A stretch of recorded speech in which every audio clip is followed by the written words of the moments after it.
আসসালামু আলাইকুম। পাকিস্তানকে যেভাবে সতর্ক করলেন ভারতের পররাষ্ট্রমন্ত্রী এস জয়শঙ্কর, জাতিসংঘের সাধারণ পরিষদের ৭৯তম অধিবেশনের ভাষণে পাকিস্তানের কঠোর সমালোচনা করেছে ভারত।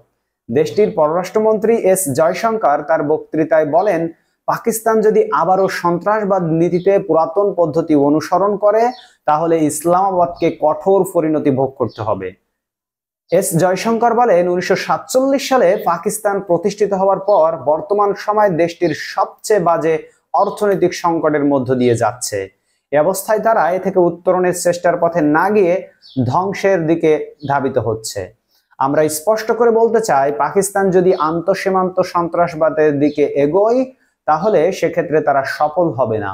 তিনি আরো বলেন, অনেক দেশ নিজেদেরকে সংযত করতে না পারলে পিছিয়ে যায়, আবার কেউ আছে সচেতনতার সঙ্গে নিজেদের ধ্বংসের দিকে নিয়ে যেতে স্বাচ্ছন্দ্য বোধ করে।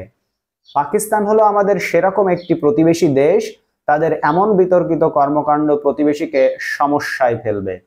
বন্ধুরা, ভারতের পররাষ্ট্রমন্ত্রী এস জয়শঙ্কর পাকিস্তানকে উদ্দেশ্য করে কিছু ব্যঙ্গাত্মক কথা বলেছেন।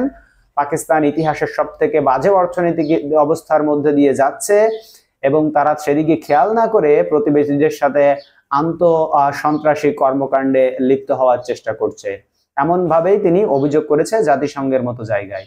ধন্যবাদ সবাইকে ভিডিওটি দেখার জন্য। দেখাবে পরবর্তী ভিডিওতে অন্য কোনো খবর নিয়ে। সে পর্যন্ত আপনারা সকলে ভালো থাকবেন। আল্লাহর রহমতে এখন বিদায় নিচ্ছি। আল্লাহ হাফেজ। এবং আমাদের এই ভিডিওতে একটি লাইক দিতে ভুলবেন না।